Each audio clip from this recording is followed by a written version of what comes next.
So there's nothing worse than being at a wedding listening to an amazing band but seeing the dance floor completely empty. It's just not on, and there are steps that we can take and steps that you can take to make sure that your dance floor gets filled on the night. So here are 5 ways that you can fill the dance floor at your wedding.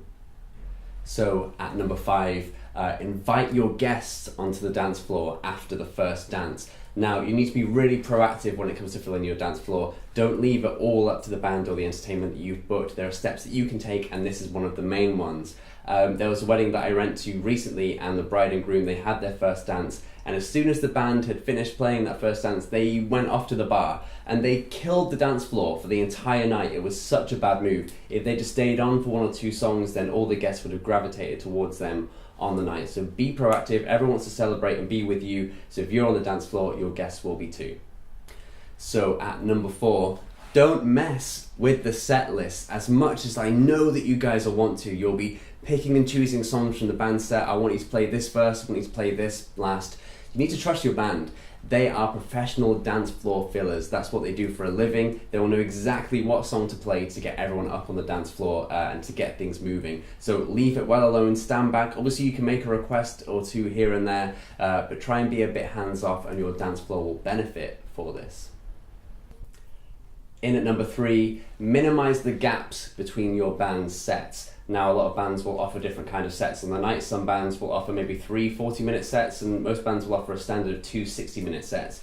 If you're given the choice, try and get the band to do 2 60-minute sets instead of 3 separate sets.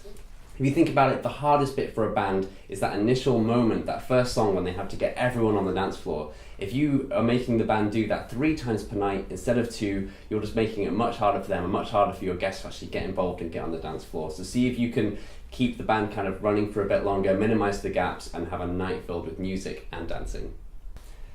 In at number 2, a really important one, make sure you kill the lights. If you're anything like me and you cannot dance, or you try and dance, you don't want anyone to see you, you gotta have a dark room, because you're gonna kind of scare people away from the dance floor. A lit up dance floor is a bad idea. A lit up stage with a band on is a good idea. So make sure you kill the lights, give everyone a good kind of vibe and a mood to get on the dance floor where they're not afraid to throw some shapes.